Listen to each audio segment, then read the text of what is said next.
은혜라 사도 바울의 고백입니다.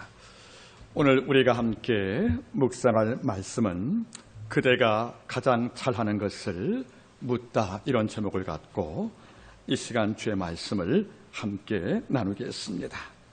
말씀을 증언합니다. 세상에는 많은 종류의 힘이 있습니다. 세상에는 많은 종류의 권력적 힘이 존재합니다. 그런데 제가 나이가 40 넘어서 인생을 사는 그 편곡점에서 이 땅에 있는 많은 힘 가운데 나이 40 되어서 정말 갖고 싶은 두 개의 힘이 있었습니다. 바꿔 말하면 수많은 힘의 목록이 있지만은 제게 두 개를 고른다면 나이 40 넘어서 하나님 아버지여, 이 많은 목록 가운데서 두 개의 힘이 제게 있으면 참 좋겠습니다는 기도를 드린 적이 있습니다. 물론 지금도 하고 있습니다. 이 첫 번째 힘은 어떤 힘이겠습니까? 바로 조심하는 힘이라는 겁니다. 즉 신중하는 힘이라는 거지요. 조급하지 않고 급하지 않고, 여러분들 방심하지 않고 죄를 하든 사람을 대하든 또는 개인사라든 간에 항상 조심하는 것. 여러분, 제가 말씀을 드렸지요. 어리석은 사람은 세 가지를 모른다고요. 위험 모르고, 소중한 거 모르고, 버릴 걸 모르는 거예요. 이래서 이 땅을 살면서 성령 하나님께 뭘 구했냐면, 주님, 크고 작은을 대하든 간에 제 마음속에 늘 조심하는 마음을 갖게 도와주옵소서. 말이나 행동이나 모든 것에 설사 표정까지 내 주님 조심하는 힘을 갖게 도와주옵소서. 이런 기도가 제 마음속에 있었습니다. 이어서 두 번째 힘을 구하는 것이 바로 어떤 것입니까? 제 능력 적지만은 내 곁에 모든 자를 위로할 수 있는, 격려할 수 있는 영혼의 크게 할 길을 원합니다. 다시 말하면 조금만 건드리면 넘을 수밖에 없는 약한 종이 우리 곁에 있는 거예요. 후 바람만 불어도 주저앉을 만큼 지친 종이 우리 곁에 있다는 것이에요. 이런 종을 만날 경우에 잘못 따져가며 그에게 이런 일을 만든 이유를 추구하는 것보다는 먼저 그가 살아갈 이유를 제시하는, 그래서 소망을 주고 격려할 수 있는 컨솔레이션, 위로의 힘을 함께 많이 구해갔다고 생각을 합니다. 그렇습니다. 살아보니까 힘이 별거 아닌 거예요. 사람을 바꾸는 힘, 사람을 살리는 힘, 그리고 어떤 자에게 견딜 수 있게 만들 만한 힘이 중요한 것인데, 이것은 다른 것을 온다는 것이 아니라는 겁니다. 우리의 마음속에 늘 나부터 조심하는 겁니다. 그리고 타인을 격려할 수 있는 힘을 늘 구할 때 가능하지 않겠습니까? 오늘 주제가 바로 이것입니다. 그대가 가장 잘하는 것이 무엇인가? 이런 관점에서 오늘 말씀을 함께 나누기를 바랍니다. 그림 하나 보시겠습니다. 잠시 그림 하나 띄워주겠습니까?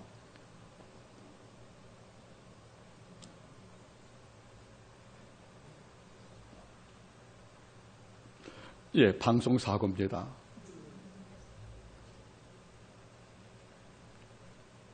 자, 여러분들 그림이 보지요. 1885년 우리가 좋아하는 빈센트 반 고흐의 감자 먹는 사람이라는 그림이 됩니다. 이 그림을 잘 보시기 바라겠습니까? 모든 모델이 5명이에요. 맨 왼쪽에 한 집안의 가장 남편이 있고요. 그 오른쪽에 아빠의 얼굴보다 큰 딸이 있습니다. 그리고 그 가운데는 그 집안의 할머니가 계시지요. 그리고 왼쪽으로 볼 때는 그 아내가 낭자하고 등진 것이 바로 둘째 딸이 됩니다.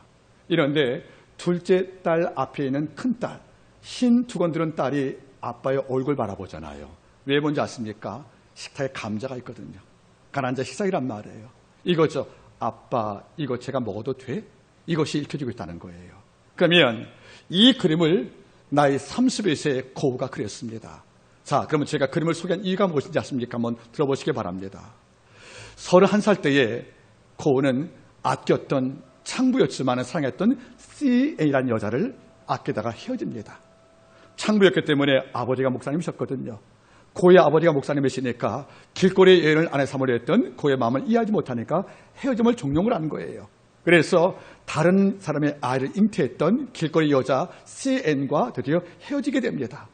이런 마음에 상처를 안고 아버지가 목회하는 이른바 니넨 땅에 와서 이 아버지와 이 고흐가 좋아하게 되는 것입니다. 이런데 아버지가 불편한 거예요. 즉 거룩한 아버지가 탄광에 구하고 창렬 좋아하고 그리고 화가를 꿈꿨던 이 고가 마음에 안 들거든요. 이제까지 고는 글을 한 편도 못 팔아봤거든요. 늘 가난 때문에 동생 태호에게 양식과 생활비를 받고 사는 이 아들이 마음에 안 든 거예요. 이런 관계에서 아버지와 반목이 생깁니다. 이러다가 1884년 32세 때에 그 고가 있던 그날에 아버지가 신방도중 사망하게 되는 겁니다. 아버지의 장례식을 마친 날이 내 생일날이었다는 거예요. 이러다가 아버지가 하관되어지고 땅에 묻힐 경우에 아버지에게 고맙단 말을 못했던 이 고는 마음이 너무 나빴다는 거지요. 그래서 드디어 그림을 그립니다. 그딴 거 하면서 누굴 그렸냐면 가난과 궁핍 속에서 무욕당하는 한 집을 방문하게 된 것입니다. 여기에 가보니까 여러분들 5명의 식구가 감자를 먹고 있는데 그게 전부 식사했다는 거예요. 이걸 다 그린 다음에 그는 이것을 동생 태호에게 보여줍니다. 이런데 태호가 뭐라 합니까?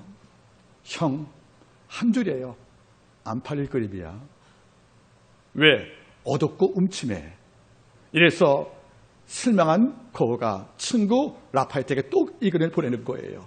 친구 라파에트가 하는 말이 뭐죠? 이건 그림이 아니고 낙서해야겠단 말이에요. 너무 상심을 한 거예요. 이런데 그는 말하는 거죠. 너희는 내 마음 모른다는 거죠. 그 이유는 내가 이 그림을 왜 그런지 아느냐. 이 사람들은 가장 정직한 손으로 땅을 일궈서 만든 그 손으로 양식을 먹는 이 땅의 진정한 성자라는 거예요. 거짓과 위선 속에서 양식을 추구하는 많은 귀족들이 많은데 이 사람들은 손은 거칠고 비록 가난하고 못 배웠지만은 정직한 손으로 땅을 일궈서 이 손으로 얻은 내 양식을 먹는 이 손보다 하나님 기뻐하는 손이 어디 있냐는 거예요. 그래서 하는 말이 뭐죠? 지상에서 가장 깨끗하고 거룩한 손이 바로 농부의 손인 것이 아니겠습니까? 그 다음에 이런 말 썼습니다. 이 작품은 내 첫 작품이다. 이 전까지 모든 작품은 습작이었다고 말하면서 이걸 아꼈다는 거 아니겠습니까? 이런데 이 그림에 비밀이 있어요. 왼쪽에 모서리에 시계가 있는데 시계에 초보침이 7시를 가리키고 있다는 거지요. 이게 무슨 말이냐면 아버지가 사망한 시간이에요. 여기에 아버지는 그 사북을 담았다는 것이 아니겠습니까? 그런데 이게 얘가 전부가 아닌 거예요. 이 그림을 다 마친 다음에 그의 기록이 있습니다. 여기에 모델 되었던 이 가족들의 증언이 나오는 거예요. 이걸 잘 듣게 바라겠습니까? 감자를 먹던 날 그리는 화가에 대한 본 다음에 5명의 식구가 이렇게 말을 했습니다. 나는 평생 화가 처음 만나봤다. 이런데 저 화가는 우리를 가장 못난 농부 우리를 그 순간만큼은 주인공을 삼아주었다.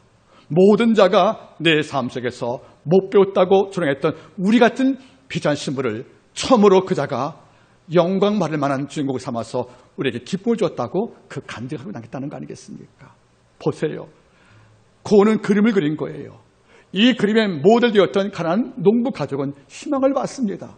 우리를 유명한 화가의 모델도 아닌 우리를 작품의 주인공을 삼아서 오랜 세월 동안에 우리의 존재를 남에게 알려주었던 바로 그 화가 그는 뭘 받습니까?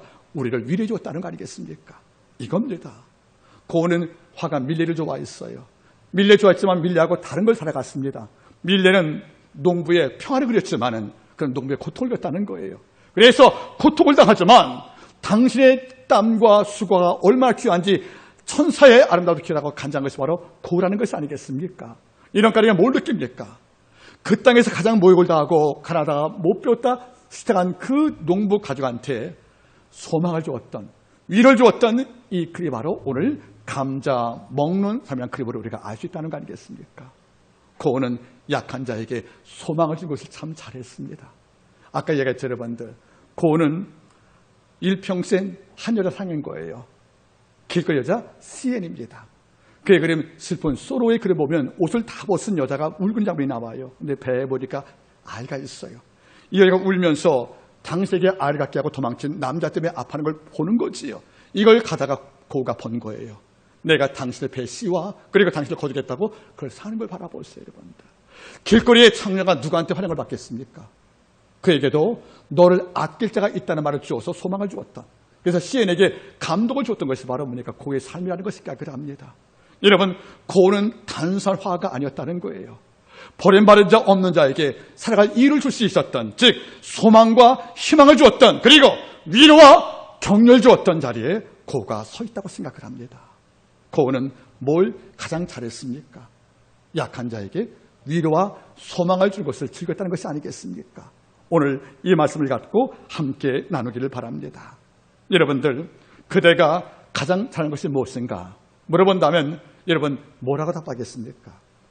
나는 내 은사 가운데 어떤 은사를 내가 제일 잘하고 있는 것인가? 이걸 물어본다면 우리 마음속에 답이 있다고 생각하는 것이 맞지 않겠습니까? 저는 동화를 참 좋아합니다. 특히 강아리똥을 지었던 우리 권정생 그 선생, 참 그분의 용어는 천사 같아요. 권정생 그분의 몽실이라든가 강아지 똥 같은 걸 보시면 참으로 고맙잖아요. 여러분 강아리 똥 알죠, 여러분들? 통화 지금 모른 체 하시는 거죠? 예, 괜찮습니다. 오늘날 밥을 많이 먹은 강아지가 끙끙거리는 거예요. 배가 아파서. 길가에다가 여러분들 일 보신 거예요. 얼마나 냄새가 나요. 지나가면서 하는 말에 뭐죠? 저 더러운 똥하고 다 욕을 하는 거예요. 이런데 똥도 기분 나쁜 거예요. 자기가 뭔 죄입니까, 여러분들? 강아리가 놓고 한 것인데. 그래서 길가에서 똥이 쭈그리고 앉아 있으니까 옆에 조그만 씨가 올라오더라는 거예요. 민들렙니다. 이럴 때 신이 똥에게 말했대요. 너 무욕도 하고 마음이 아프냐? 예, 아파요. 저 어떻게 하면 좋아요? 물어보니까 하는 말이 뭔지 아십니까? 네가 민들레 씨 아래로 네가 스며들 가거라. 왜요? 들어가서 뭐가 되는 겁니까? 거름되고라는 거예요. 그래서 이 꽃이 민을 피게 되는 거 아니겠습니까? 그때 안 거예요. 그래서 권정세 그분께 물어봤답니다. 당신의 삶의 목표가 무엇입니까? 물어볼 때 이런 말 남겨요.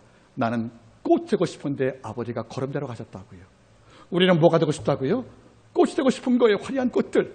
하나님은요, 우리 거름되라 말씀하는 거예요. 마치 강아리 똥처럼.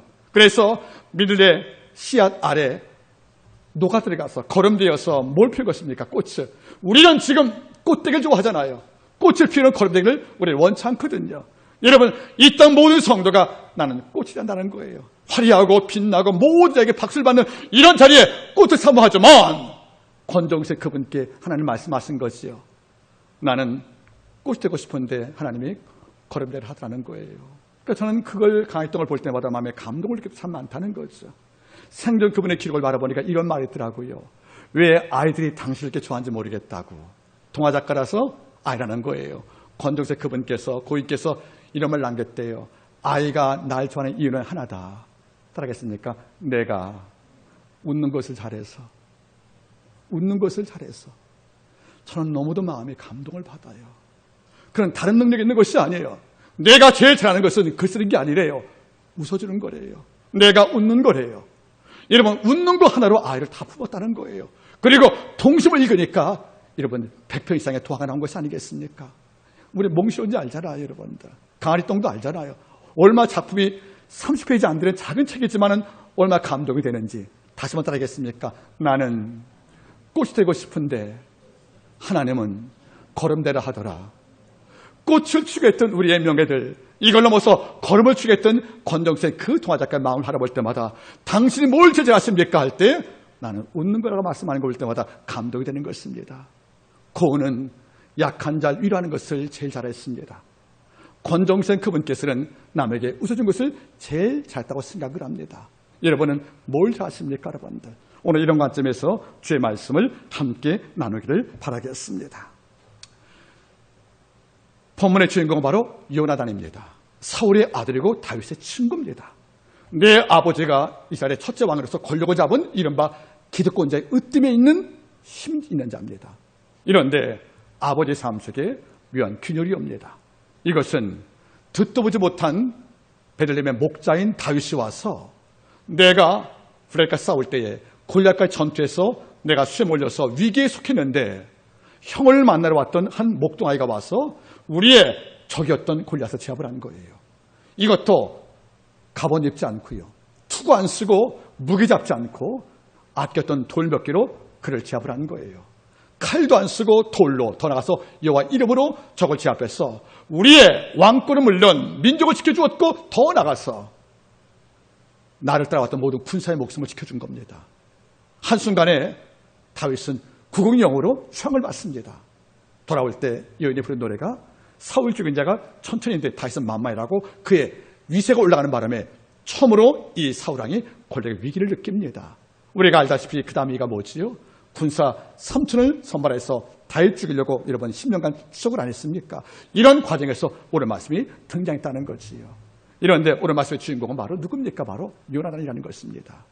자, 내 아버지가 왕이에요. 그러면 아버지의 후임이 누굽니까? 바로 나 요나단이라는 것입니다. 그러면 누군가 아버지 왕권을 가로채면 나는 왕이 될 수가 없다는 거예요. 지금도 그러하지만은 권력을 빼앗기는 왕의 가족은 참살당합니다. 어떤 명분을 세워서도 여러분들 이 땅에서 제거하고 패족을 만들잖아요. 그러면 내 아버지의 권력이 지켜져야 나도 사는 것이고요. 내 아들도 사는 거란 말이에요. 이런데 지금 아버지 권력이 균열이 왔다는 거죠. 누구 때문에? 다윗 때문에. 다윗 내 친구란 말이에요. 그러면 친구 다윗 때문에 내 아버지의 권력이 파괴되면 나도 미래가 없는 거예요. 그럼 여러분들 요나단이 누구 편 쓰는 것이 맞는 것입니까? 당연히 아버지 편입니다. 이런 바꿔 말하면 아버지가 아무리 마음에 안 들어도 아버지가 살아야 내가 살 것이라면 당연히 요나단은 친구보다 누굴 택하는 것이 맞는 것입니까? 아버지의 뜻 따라서 다윗을 죽일 때 동참을 하든지 아니면 묵시로 방가든지 이거밖에 없다는 것이에요, 여러분들. 이런데 요나단은 달랐다는 거죠. 말씀 알아보시기 바라겠습니까? 18장 1절 바라보세요. 3절. 요나단은 다윗을 자기 생명같이 사랑하여 더불어 언약을 맺었다. 여러분 잘 보시겠습니까? 3절 볼까요? 요나단은 다윗을 자기 생명같이 사랑하여 더불어 언약을 맺었고, 요나단이 자기 입었던 겉옷을 벗어 다윗에게 주었고 그 군복과 칼과 활과 띠도 그랬단 말인데 1절 말씀이 참 중요해요. 다윗이 사울에게 말하기를 마침에 요나단의 마음이 다윗의 마음과 그 다음 말이 뭐죠? 연락되란 말이 나와요. 여러분 따라하겠습니까? 연락되어. 이게 무슨 말인가 잘 보세요. 여러분들 히브리 말로 카쉬르라고 그래. 카쉬르. 한번 단어 읽어보겠습니까? 카쉬르. 연락이라는 말이 무슨 말이에요? 그물코를 말하는 거. 그물코. 여러분 옷감을 짤 때 여러분들 좌우로 직조할 때 옷이 완성이 되는 거지요. 그물도 위아래가 촘촘 묶게 여러분들 하나의 그물망이 되는 거 아니겠습니까? 그물이 서로 연결되듯이 옷감이 좌우로 여러분들 함께 겹치고 옷이 묶듯이 촘촘히 만난 관계 바로 카시란 말 뜻이거든요. 이러니까 그물이 촘촘하지 않으면 곡이 샌단 말이에요. 옷감이 촘촘하게 맺지 못하면 옷은 휘어지거든요. 이러니까 옷감과 그물은 서로가 촘촘 묶여서 끌 수 없을 만큼 빈틈이 없다는 것이 아니겠습니까? 이거 바로 카슈라고 그럽니다. 다윗과 대한 마음이 어떻겠습니까? 카슈로. 너무 촘촘히 묶여서 끌 수가 없다는 거예요. 얼마나 밀착됐으면 얼마나 점도가 심했으면 이리로 끌 수 없고 분리할 수 없을 만큼 묶여있다는 것이 이 말씀이라는 거예요. 여러분 내 아버지의 잠재적 정의예요. 그리고 다윗이 왕 되면 나는 왕이 못 되는 것이에요. 내가 천불이 잃어버리잖아요. 이런 엄청난 실패가 오는 걸 알면서도 그를 바라보세요. 내 마음이 그와 연락되었다. 즉 카시로 옷감과 그물이 촘촘히 서로 묶여서 하나의 틀을 만들어서 분리가 안 되는 것처럼 이렇게 묶여있다는 거 아니겠습니까? 여러분 어때요? 적이 될 수 있는데 아니 날 죽일 원수일 수 있는데 다윗의 마음을 아꼈던 이런 마음이 뭡니까? 바로 한결같다 그런 말이거든요. 여러분 잘 보세요. 잠재적 위험까지 그리스도 안에서 그를 아끼고 나라를 구해주었던 다윗의 희생을 기념하여 나는 아버지같이 내 친구를 버릴 수 없다 하여 마음이 연락됐단 말이 무슨 말이겠습니까? 이것은 쉬운 일이 아니라는 거예요. 여러분들 따라하겠습니까? 자기를 위하여 다른 사람을 사랑하지 마라. 우리의 모든 사랑은 자기를 위해 사랑하는 거예요. 여러분들 그를 위해 사랑하지 않고 나를 위해서 상대방을 사랑하는 거예요. 그것은 뭐니까 여러분들 동업이지요. 이 여자는 나를 위해서 다윗을 하는 것이 아니에요. 다윗을 위해서 다윗을 사랑을 합니다.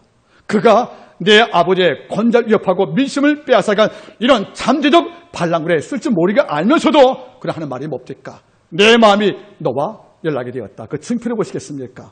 18장 3절. 요나단은 다윗을 자기 생명같이 사랑하여 더불어 언약을 맺었다. 내 생명같이 사랑했다는 거예요. 그리고 언약을 맺었대요. 여러분 어떤 언약입니까 여러분들? 자 보시겠습니까? 4절 요나단이 자기 입었던 겉옷을 벗어 다윗에게 주었고 그 군복과 칼과 활과 띠도 그리했다. 여러분 이것이 평범한 게 아닌 거예요. 내 겉옷은 왕자의 옷이에요. 자색 옷입니다. 앞으로 왕을 이어갈 사울 다음에 왕들 이런 권위 상징으로 그가 입었던 겉옷은 자색의 황금빛 옷이었다는 거죠. 이 옷은 오직 사울의 아들밖에 입을 수 없다는 겁니다. 다시 말하면 여러분 위에는 이 옷을 착용할 수가 없다는 것이에요. 이런데 이 옷을 겉옷을 누구한테 줍니까? 다윗에게 입혀줍니다. 내가 혈통적으로 아버지 아들일지 모르겠지만 나라고 한 것은 바로 너라는 것이에요. 40일간 이 땅을 이루시켰던 골리앗의 위세를 꺾어서 우리의 민족의 자존심과 내 아버지의 왕권을 지켜준 것은 바로 내가 아니고 너기 때문에 너는 이 겉옷에 입을 자격이 있다고 충분히 인정했다는 것입니다.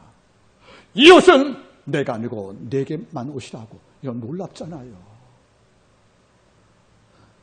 우리 같으면 그것을 빼앗아서 입는데 쥐고도 빼앗아 입는데 내 옷을 기꺼이 그에게 하야한다. 무슨 말이겠습니까? 실질적으로 네가 왕의 아들이다. 내가 사울의 아들이지만은 내가 볼 때 하나님 볼 때는 네가 왕의 아들이 차겠다는 것을 은근히 마음으로 인정을 한 거란 말이에요. 무슨 말이겠습니까? 내 아버지같이 넌 내게 적이 아니라는 겁니다. 여러분 어때요? 우리는 빼앗아서 내 것 만들잖아요. 상대의 마음과 우리 쏘잖아요. 우리는 상대방을 죽여서 우리가 내 것 만들잖아요. 권력도 부도 마찬가지입니다. 그죠? 이런데 빼앗는 것도 아니라 내 것도 입혀주어서 다윗에게 왕적 존위를 암시해주었던 그 마음의 깊이 이건 아무나 알 수가 없다 그런 말이에요. 그 다음에 뭡니까? 칼과 군복과 활과 띠도 그랬단 말이에요. 여러분 무슨 말인지 아십니까? 칼은 뭡니까 여러분들? 지휘권의 칼이잖아요. 여러분 사울이 전쟁을 나간 게 아니라 요나단이 전쟁의 선봉이거든요. 그러면 전쟁을 선봉쓰는 그 장수에게는 뭐가 필요합니까? 권위의 칼이 필요한 거죠. 이걸로 외치고 돌격 그러면 백성 음질인 거죠. 이 칼은 뭡니까? 단순한 무기가 아닌 것이죠. 여러분들 권력자의 명령권을 선포하는 권위의 검이라는 겁니다. 이건 누구한테? 다윗에게. 이 전쟁은 네가 이끌 것이다. 이 전쟁은 내가 아버지께 부여받은 왕자의 권위가 있겠지만 이 전쟁에서 백성을 인도하고 전쟁을 시도하고 백성을 처치시키고 백성을 보호할 모든 명령, 코맨더의 권세가 누구한테 있다는 것입니까? 내가 아니고 너라는 거예요. 그래서 옷도 준 겁니다. 이런 무섭잖아요. 내게 있는 권세 다 피워버립니다. 내게 주어진 모든 권세 다 내려놓고 합당한 자에게 모든 걸 기쁘게 위임했던 그 마음의 깊이를 바라보란 말이에요. 우리는 상상도 못합니다. 우리는 죽어도 권력을 빼앗길 수 없잖아요. 여러분들 셰익스피어의 리왕이 나오는 게 있지 않습니까? 맥베드죠 여러분들. 맥베드에서 여러분들 덩컨 왕을 죽이려고 할 때 갈등하니까 그의 맥베드 부인이 뭐라 합니까? 여보 정신 차리세요. 권력은 뱀과 같은 것이 나눌 수가 없다고. 권력은 뱀 같으니까 놈은 물려 죽는다고. 이 교회 왕을 죽여서 권력을 잡으라고 했잖아요 여러분들. 그 덩컨 왕은 여러분들 맥베드를 아꼈던 먼 친척인 동시에 나의 아버지 같은 분이었거든요. 이 권력을 어때서 아버지를 죽여버리지 않습니까? 하는 말 보세요. 권력은 뱀 같아서 논두서간에 물려 죽습니다. 끝까지 잡아간다는 것이 아니겠어요? 이만큼 권력은 무서운 거예요. 그래서 권력을 얻기 위해서 우리는 못할 짓이 없다는 겁니다. 그런데 권력의 검을 임기에 주었다. 바보 아니면 맑은 자입니다. 그 다음에 군복과 띠까지 줬다는 말은 뭡니까? 띠라는 것은 갑옷에 매는 끈을 말하는 거죠. 여기에 뭐가 있는지 아십니까 여러분들? 왕의 위패가 있다는 겁니다. 왕의 명령권자들이요. 다시 말하면 칼과 검과 띠와 활 이 모든 것은 뭡니까? 백성과 군사를 끌어하는 총사령관이 갖춰야 할 예복이라는 거예요. 이것을 아낌없이 그리고 아주 기쁘게 다윗에게 입혀줍니다. 이것이 언약이라는 것이지요. 이 언약의 내용이 뭐죠? 앞으로 내 권세는 너에게 인계하겠다는 것이에요. 여러분 이게 쉽지가 않은 겁니다. 이것을 요나단이 가장 잘했다는 것이 아니겠습니까? 여러분 성경을 좀 바라보실 것 같습니까? 모세가 어떤 자입니까?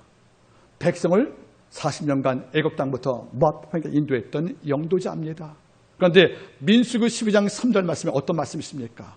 모세의 온유함이 이 땅 모든 백성보다 승하더라. 희원을 이기랍니다. 모세의 온유함이 그 땅 그 누구와 비교해도 탁월했다 그런 말이에요. 여러분, 모세가 제일 잘하는 게 뭐였습니까? 바로 온유였다는 거예요. 돌로 치려고 원망할 때 돌 두고 같이 던지는 것이 아니라 회막을 들어가서 울면서 주께 기도했다는 거지요.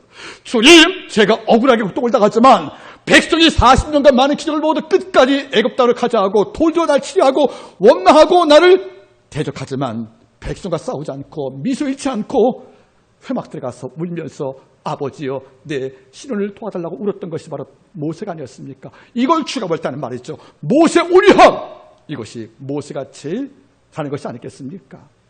여러분 또 보세요. 디모데후서 1장을 볼 때 오네시보로가 나오지요. 오네시보로. 성경 뭐랍니까?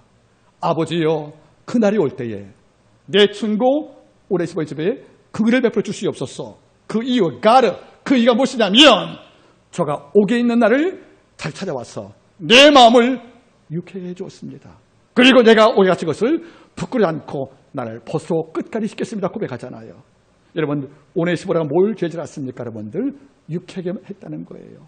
지친 바울에게 소망을 주고 끝까지 믿음을 지키시라고 격려한 것이 뭡니까? 바로 오네시보의 영성이 아니겠습니까?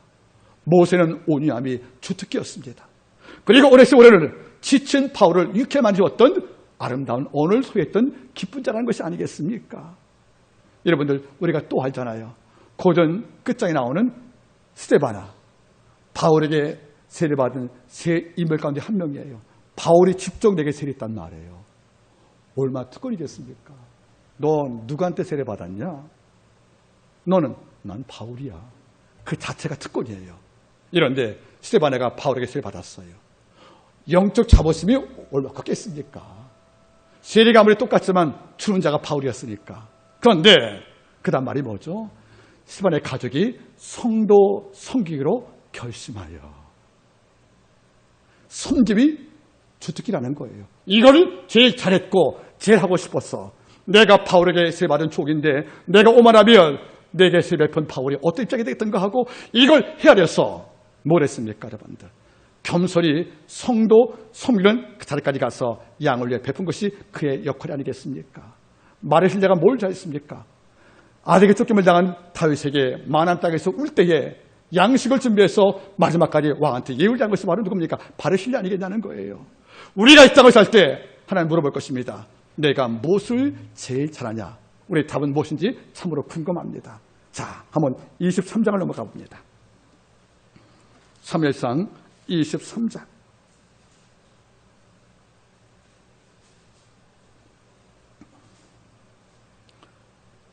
15절.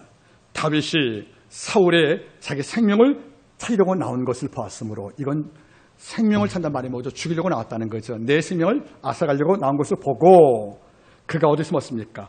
황무지 십수풀에 숨어 있었어요. 이 장면도 아들이 봤습니다. 그래서 사울의 아들 요나단이 일어나 수풀에 들어가서 다윗에게 이르되, 여러분 잘 보세요. 여자가 놀이하니까 사울 왕이 나에게 창을 던졌어요. 다시 말하면 내가 도움치고도 지금 악으로 보복을 받는 거죠. 그래서 이 다윗이 친구 여자에게 이야기합니다. 내 아버지가 내 목숨을 취하려고 한다. 나 망명을 떠나겠어. 이러니까 아버지를 믿었던 여자의 말이 뭐죠? 그럴 리가 없다는 거예요. 우리 아버지 이럴 리가 없다. 이러니까 네가 오해한 게 하고 설득을 합니다. 이럴 때 다윗이 네 아버지의 살해 의도가 있다는 것을 친구한테 확인시키려고 하나 계획을 짭니다.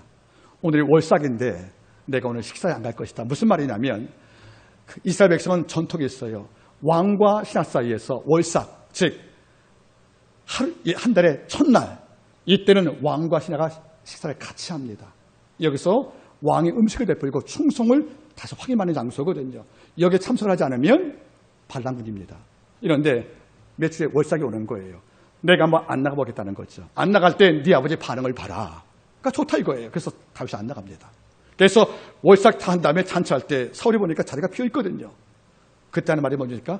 다윗이 어디냐 물어보지 않아요. 이새의 아들놈이 어디냐 물어보는 거예요. 여러분들 이름이 다윗입니다. 히말로 나비드 아닙니까? 나비드. 이런데 자기 아버지가 군대 장관 다윗의 명칭을 부르지 않고 이세의 아들 녀석이 어디 갔냐고 할 때 볼 때는 뭐죠? 아버지의 아기가 보이는 거, 아기가. 그러니까 하는 말이 뭐죠? 저가 몸이 아파서 몰았습니다 하고 요나단이 이야기하니까 화를 폭행 할 말이 뭐죠? 당장 죽여버리라고. 이걸 확인받은 거예요. 이러니까 뭐죠? 내 아버지가 내 친구 중에 말이 맞구나 하고 요나단이 깨닫게 된 거란 말이에요. 그래서 여러분들 숨어있는 다윗을 누가 찾아옵니까? 그 아들이 찾아온 거란 말이에요. 와서 이렇게 말합니다. 23장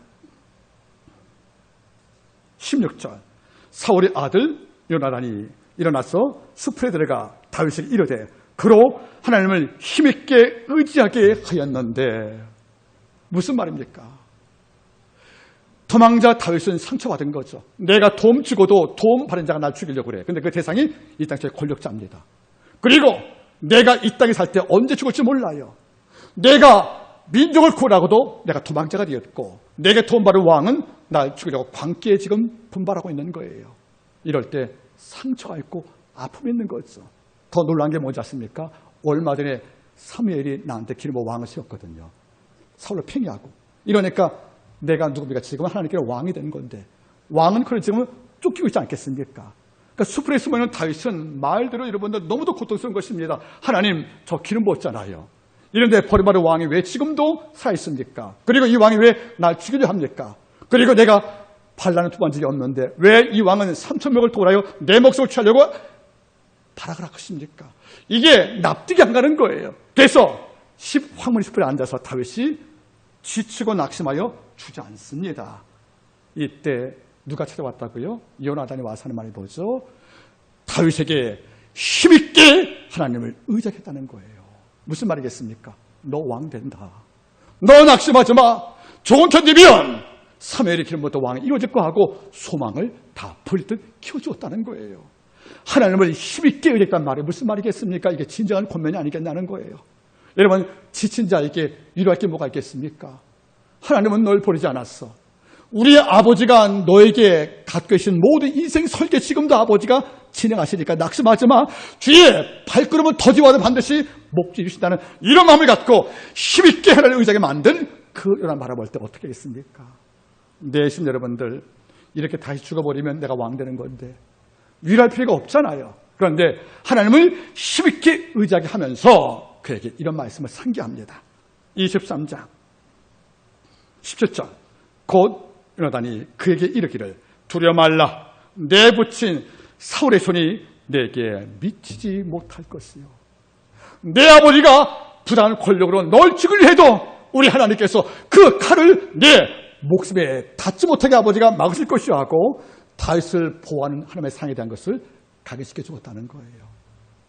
여러분 어려운 반복되면 믿음 잃어버리잖아요. 지치게 반복되면 여러분들 약속도 힘해지지 않겠습니까? 계속 도망다니고 권력자가 내 목숨을 취하면 나도 가끔은 하나님을 원망하시지 않겠습니까? 이런데 하나님 어떻게 말합니까? 우리 아버지가 모든 걸 갖고 있다. 너 죽일 권력과 칼과 창을 다 갖고 있지만 아버지의 칼 잡은 손과 창이 내게 미치지 못할 것이요. 그 이유는 뭐죠? 하나님께 허락하지 않고 있다는 거예요. 여러분 어려울 때 있지 않습니까? 내가 이렇게 무너지면 어떡하지? 내가 가장인데 내가 쓰러지면 우리 가정 어떻게 하지? 내 기업 망가지면 내 내일과 모레 어떻게 되는 것이 우리 늘 두려움이 있다는 거예요. 이럴 때 이 말씀을 떠오르세요. 사울의 손이 내게 미치지 못할 것이고 사울 손이 뭡니까? 칼 잡은 손이에요. 어떤 목적으로? 나를 해하려고. 네 목숨을 노리는 모든 자의 칼에서 아버지가 너를 지켜서 그 칼이 내게 미치지 못할 것이다. 우리 다시 한번 시편 암송 들어갑니다. 여호와는 나의 힘이요 나의 능력이시니 내가 환난 중에 만날 큰 도움이시라. 그러므로 땅이 변하든지 산이 흔들려 바닷가 가운데 빠지든지 바닷물이 흉흉하게 뛰놀든지 것이 넘쳐물어 산이 요동할지라도 우리는 두려워 아니할 것이다. 여러분 잊지 마세요. 왜 우리가 두려웠냐면 땅이 변하고 산이 흔들리는 진리 가운데서 우리가 왜 아내의 마음을 지키고 있는 것이라면 그 불행과 고통이 내게 미치지 못할 것이요. 이어서 바라보시겠습니까? 23장 내 부친 사울의 손이 내게 미치지 못할 것이요 너는 이스라엘의 왕이 되고 나는 네 다음이 될 것이다. 네가 비록 도망다니면 너 왕이 될 것이다. 왜? 아버지가 3일 전에 못 쓰니까. 지금 내 아버지가 왕으로 군림하지만 너는 반드시 왕이 된다. 내가 아니고 네가 왕이 된다. 너는 왕이 될 것이고 나는 그 다음 네 신하가 될 거라 고백하잖아요. 여러분, 제가 이 소리 몇 번 했지요. 따라하세요. 네가 왕이 되라. 내가 신하가 될게. 이게 경건의 원칙이에요. 우리가 왕이 되려고 싸우면 죽음밖에 없는 거예요. 우리가 다 왕 되려고 싸우잖아요. 내가 왕 되고 너 내 밑에 신하가 돼. 여러분, 아닐 거란 말이에요. 다윗아, 두려워하지 마라. 너는 반드시 왕이 된다. 그리고 나는 왕자지만 네 다음에 되어 네 신하가 될 거라 고백하지 않습니까? 신앙도 마찬가지예요. 네가 왕 돼, 내가 신하 될게. 이런만 가지면 싸울 일이 없다는 거예요. 네가 왕 돼, 내가 그 아래서 오늘 섬겨줄게. 이런만 가지면 갈등이 없다는 것이지요. 오늘 고백 보세요, 여러분들. 지청한 다윗에게 소망을 깨워줍니다. 너는 반드시 왕 된다. 네가 왕 되고 나는 네 다음 될 것이니까 염려하지 말고 힘내라고 다윗의 어깨를 만지는 그 모습 바라보라, 그런 말 아니겠습니까? 여러분들 어때요? 요나단은 다윗보다 전수에서 탁월한 종은 아니었어요. 그러나 다윗이 갖지 못한 걸 갖고 있습니다. 그건 뭔지 아십니까? 물러갈 때 물러갈 줄 알고요. 사람을 세울 줄 알고요. 그리고 지친 다윗에게 용기를 주어서 다시 걷게 한 힘이 있다, 그런 말 아니겠습니까? 오늘 말씀에 매듭을 짓기로 합니다. 그대가 가장 잘하는 것이 무엇인지 주가 물어볼 겁니다. 너는 뭘 제일 잘하는 것인가? 저는 누가 하면 그 말 들어주는 것밖에 잘하는 거 없어요. 나는 그 어려움 당할 때 옆에서 웃어주는 것밖에 없어요. 너 뭘 제일 잘하니? 누가 어려움 당할 때 그 사실 내가 알면 나는 밤을 새워 기르는 것밖에 없어요. 너는 뭘 제일 잘하니? 내 아버지의 원수가 내 적인데 그에게 힘을 주고 용기 주어서 하나님에게 감당하라고 위한 것밖에 없어요. 하지만 이런 눈에 안 보일 만큼 약하고 희미하게 보이는 의사일지 몰라도 이것이 존재하면 그 땅이 바로 천국으로 화는 것이 아니겠습니까? 주가 물어볼 겁니다. 너 뭘 제일 잘하니? 너 뭘 제일 잘하니? 오늘 그 답을 고백하기 원할 것이고, 그 답이 없다면 하나님께 아버지 저 이거 제일 잘하고 싶은데요 하는 기도가 있기를 주님으로 축복합니다. 기도하겠습니다.